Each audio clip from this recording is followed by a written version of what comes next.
자, 오늘 하나님 말씀은 베드로전서 4장 말씀입니다. 오늘 본문 내용을 보면은 1절부터 11절까지는 죄와 성도의 삶에 관련된 말씀들이고요. 12절부터 19절 마지막 말씀까지는 성도와 고난의 관계를 이야기하고 있습니다. 오늘 본문 내용을 봐서는 우리 죄가 이 세상에 완연하기 때문에 우리 이 세상 속에 사는 우리들은 별개의 문제로 볼 수가 없는 것 같습니다. 그러니까 죄로 인한 어떤 일들, 결국 우리 삶들이 죄라는 어떤 그런 어떤 형태 때문에 우리의 삶이 대단히 어려워지고 또 혹은 대단히 불행해질 수도 있습니다. 그건 이제 우리가 그 죄를 짓든지 혹은 다른 곳에서 죄들이 우리에게 영향을 미치든지 어쨌든 그 죄로 인한 어떤 일들, 그 일들 가운데는 대단히 힘겨운 고난들도 있고 아픔들도 있고 뭐 그렇겠죠. 어쨌든 이 죄라는 것이 이 세상에 있음을 분명하게 이야기하고 있는 것 같습니다. 그리고 12절 이제 중반부부터 마지막 후반절까지에 보면은 성도와 고난의 관계를 이제 얘기를 하고 있는데 말이죠. 어쨌든 이 세상에는 죄라는 그 존재 때문에 참을 쫓아가는, 빛을 쫓아가는 우리들이, 정의를 쫓아 살아가는 우리가 어쩔 수 없이 대단히 힘겨움에 놓을 수밖에 없다라는 것을 얘기해주고 있습니다. 때문에 그 정의를 쫓아 살아가는 우리가, 사랑을 쫓아 살아가는 우리가 고난받기를 두려워하지 마라라는 말씀인 거죠. 16절 말씀을 다시 한번 볼까요? 만일 그리스도인으로 고난을 받은 즉 부끄러워 말고 도리어 그 이름으로 하나님께 영광을 돌리라, 이렇게 되어 있습니다. 오늘 본문 내용의 말씀은 그렇습니다. 뭐 이렇게 저렇게 뭐 설명하기 위해서 뭐 예를 들고 할 필요도 없는 말씀인 것 같습니다. 세상에는 죄가 있습니다. 죄악들이 존재하고 있죠. 만연합니다. 그래서 신불신간에 그 드러나는 죄들, 그 행해지는 죄들로 인해서 지금도 대단히 고통을 받고 있고 힘겨움에 놓여 있는 분들이 대단히 많습니다. 죄를 지어서 그 당사자여서 벌을 받아서 힘겨움에 놓일 수도 있겠지만 어떠한 부류들의 죄로 인해서 자기하고는 크게 상관도 없는데 그 영향 때문에, 그 저질러진 죄악들의 영향으로 인해서 억울하게 힘겨움에 노출될 수밖에 없는 그런 일들이 허다하게 많죠. 다시 한번 말씀드리지만 어제도 촛불 집회가 있었습니다. 촛불 집회가 날씨가 뭐 추워서 그런지 조금 줄어들었다, 식었다라는 얘기들이 있었잖아요. 그죠? 그 중에 또 날씨도 날씨지만 뭐 조기 대선을 앞두고 대선 주자들이 서로 이제 경쟁하고 서로 이제 좋은 위치를 선점하기 위해서 막 이렇게 벌써 대권 행보를 하다 보니까 촛불에서 이제 조금 거리가 멀어져 버렸죠. 탄핵에서 조금 관심이 멀어졌던 게 사실이죠. 뭐 그러다 보니까 촛불이 조금 주저앉는 거고, 역으로 이제 탄핵을 반대하는 그 뭐 친박 보수 진영에서 이제 관제 데모를 했다고들 하잖아요. 방송에서 보면. 그래서 뭐 굉장히 숫자가 많이 불어났다라고 얘기도 하고 뭐 했습니다. 그래서 어제는 이제 진영에서 이제 크게 이제 모임을 갖고 했었는데, 뭐 이렇다 저렇다 얘기할 것도 없고, 어제도 상당히 추웠습니다, 날씨가. 어린애들도 나오고 했던데, 참 국가적인 손실이잖아요. 그죠? 아픔이고. 왜 그런 일들이 있어야 하는지, 또 그런 일들이 있게끔 만든 그 당사자는 잘잘못을 다른 건 다 집어치우고라도 국민들이, 그 노약자들이 그 추운 날씨에 길거리로 나와서 그렇게 할 수밖에 없는 그 현실, 자신들로 인해서 그렇게 국민들이 고통을 받아야 된다는 그 사실 하나만으로도 사실은 부끄러워해야 되고 죄송스러워해야 됩니다. 당연히 이 나라를 이끌어야 되겠다는, 이끌 수 없다라는 그런 생각을 해야 됩니다. 잘하고 못하고를 떠나서 말이죠. 그런 일들이 있잖아요. 그죠? 현실적으로. 대통령은 그럽니다. 과거에 뭐 대통령으로서 자기가 해야 될 일들은 다 했다라고 얘기는 합니다. 그러나 분명히 세월호에 탔던 많은 아까운 생명들이, 300여 명의 생명들이 죽었습니다. 그건 사실이잖아요. 현실이고. 그리고 그런 생명들이 죽어갈 때에 온 국민들이 TV를 통해서 배가 가라앉는 모습을 다 지켜봤고, 그 일정들, 그 시간들, 지난 시간들을 다 알고 있잖아요. 대통령이 한 게 사실은 없습니다. 거의 없다시피 했잖아요. 그러니까 300여 명이 죽어갈 때에, 그 시간대에 대통령으로서 어떤 조치들을 했느냐, 이것을 이제 우리가 궁금하잖아요. 그죠? 근데 없었잖아요. 애들을 구하기 위해서 어떤 조치를 취하거나 행동을 보인 게 없습니다. 심지어는 오히려 뭐 거의 방치하다시피, 혹은 또 어떤 면에서는 꼭 국가가 국민들이 죽어가는 걸 아주 뭐라 그래요? 방관한다 그럴까요? 그리고 그 생명들, 그 위급한 상황에서 구하려고 했던 사람들을 말렸다고 얘기를 하는데, 어떤 면에서 보면 그건 너무 좋게 이야기한 거지. 말린 게 아니라 아주 방해를 한 것 같이 그런 모습들도 사실은 보였습니다. 뭐 질서라든가 뭐 그런 걸 내세워서 얘기했는지 모르겠습니다만, 어쨌든 그런 생명이 위중한 때에 모양새가 뭐가 중요합니까? 얼른 한 명이라도 구해내야 되지요. 그죠? 그게 중요한데 전혀 그런 모습이 없었잖아요. 그죠?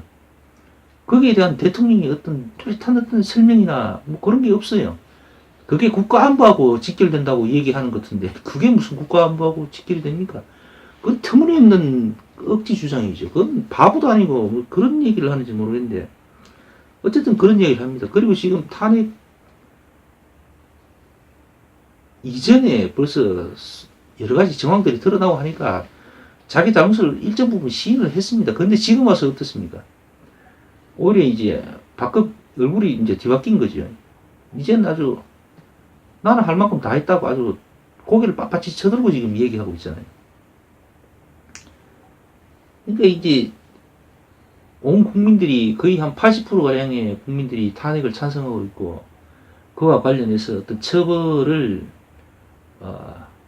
있어야 된다라고 이제 막 찬성을 하고 있으니까, 이제는 이제 자신이 죄에 따르는 어떤 형벌을 뭐 줄이고자 이제 일단 살고 보자 싶어서 이제 대놓고 달라드는 거죠. 그러다 보니까 변호인들이 자주 등장을 합니다. 매스컴에.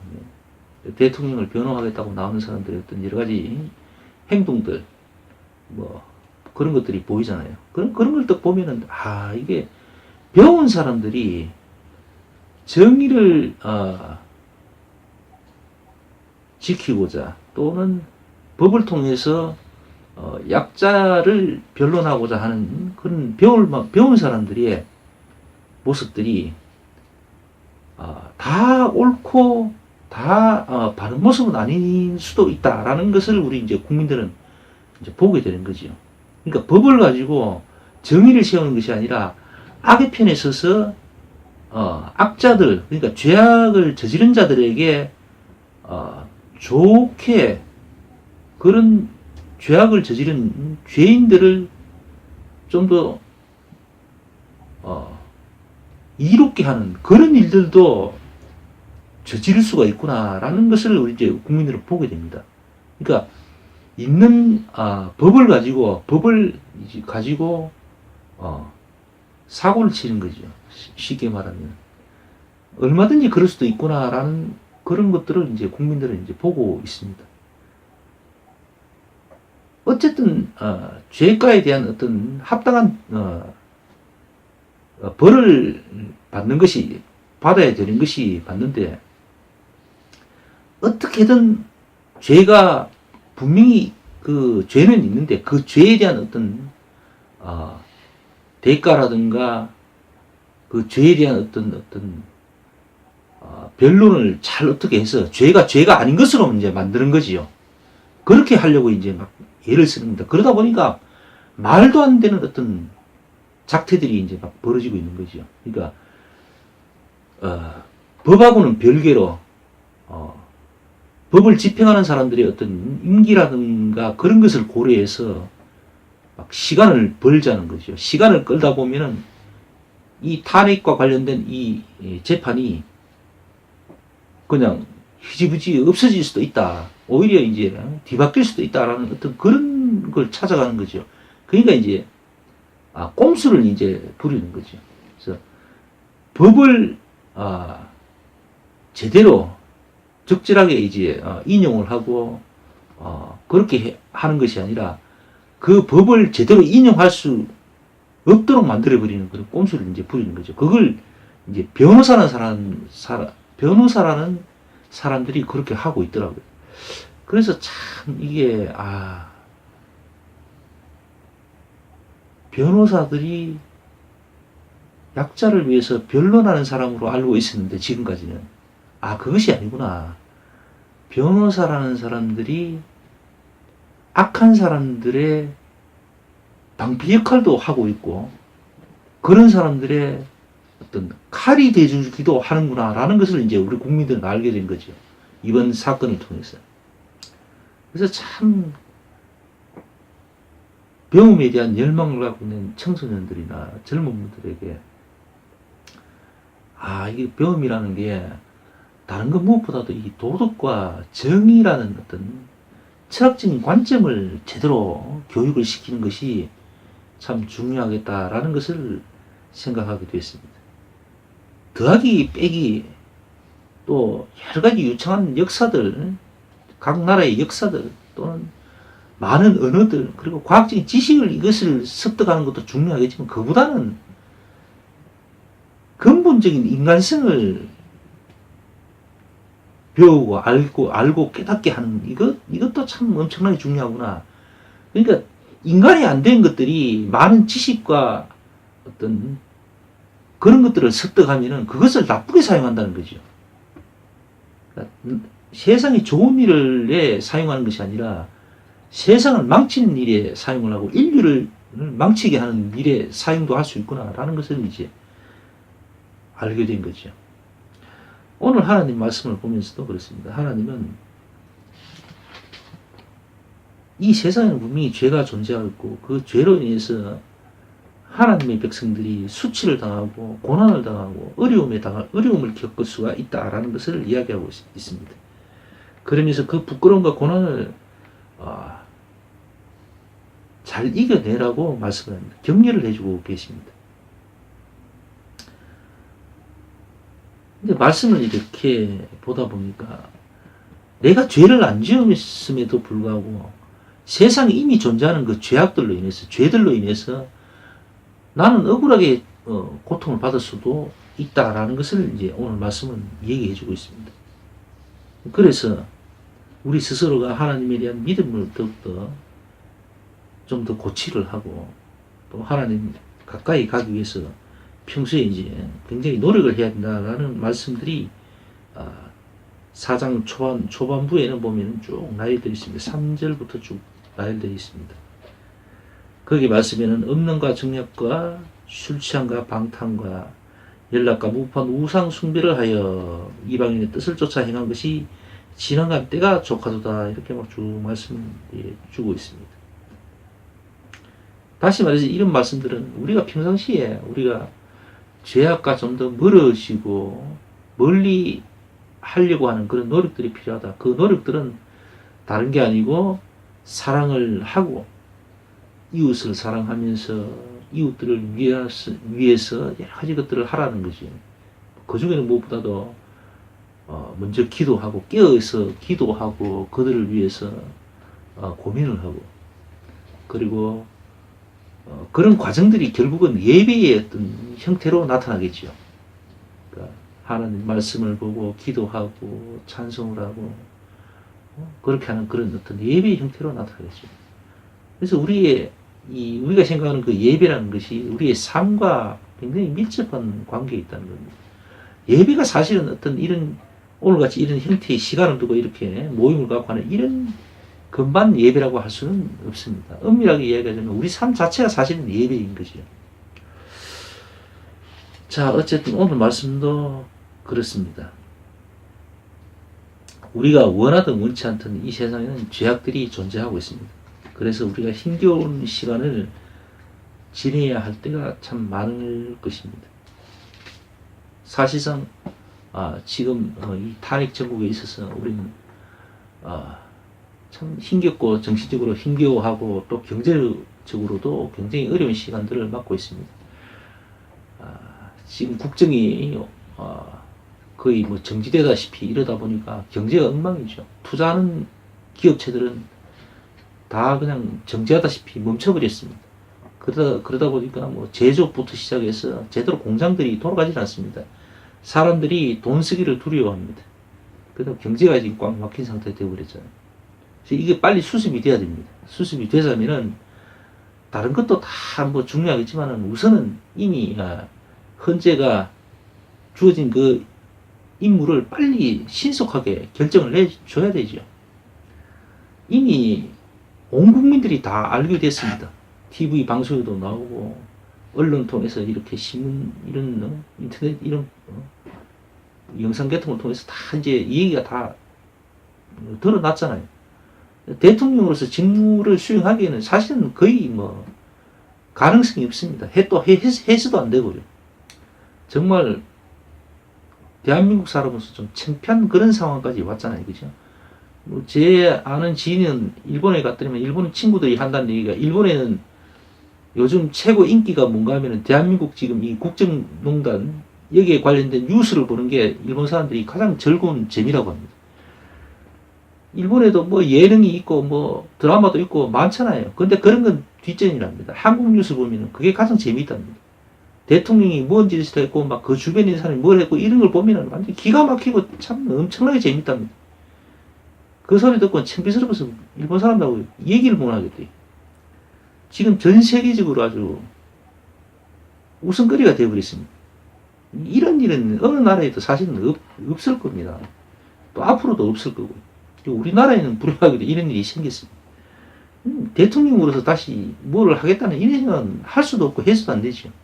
근데 이런 상황을 현재 재판관들은 빨리 알고 나라를 위해서 신속하게 결론을 내줘버려야 됩니다. 그래서 빨리 회복을 해야 되겠죠. 근데 이것을 뭐 양쪽 진영의 어떤 형평성이 어떻고 그러면서 들어줄 거 다 들어주고 막 그렇게 하려고 지금 예를 쓰고 있는 모양인데, 사실 그건 좀 어폐가 있는 거죠. 사실 국회 측이나 탄핵을 주장하는 국회 측이나 국민들 입장과 또 친박과 그 탄핵을 반대하는 대통령 대리인단의 어떤 입장은 그죠. 시간을 아무리 많이 주고 뭐 이것저것 형평성을 따지고 한들 10년을 시간을 준들 어느 누가 승복하겠습니까? 절대 그럴 수는 없거든요. 끝까지 이거는 아닙니다라고 하는 사람이 있을 거고, 이거 참 공정한 심판이었습니다 하고 감사합니다 하는 쪽은 분명히 있을 겁니다. 그건 시간의 문제가 아니죠. 그건 사실 아니죠. 수많은 뭐 얘기들 할 필요가 없는 그런 사건입니다. 이건. 단지 한두 가지만 딱 봐도 이거는 대통령으로서 이거는 이제 자질 문제이고 더 이상 어떤 국정을 이끌어 나간다는 이건 아니다 라는 게 일반적인 상식을 갖고 있는 사람이라면 이건 분명한 얘기잖아요. 그죠? 이러한 분명한 사실에 대해서 빨리 신속하게 내려주는 것이 맞죠. 이것을 모든 사람들이 다 인정할 만한 그런 공정한 재판이었다라고 그런 결과를 기대한다면 그 사람들은 바보입니다. 그래서 배운 게 그 알고 있는 깔이라는 게 사실은 좀 문제가 될 때가 사실은 있습니다. 그게 신속하게 뭐 빨리 명확하게 입장을 밝히고 결론을 내려야 될 부분에서 그렇게 떠벌들이고 이것저것 다 살피고 이러면은 이제 그런 소리를 듣는 거죠. 그래서 하루빨리 이 문제가 빨리 해결되기를 원합니다. 자, 오늘 하는 말씀 잘 생각하면서 우리의 신앙도 다시 한번 되돌아보고 그렇게 하는 시간들 가졌습니다. 자, 입에 여기서 마칩시다.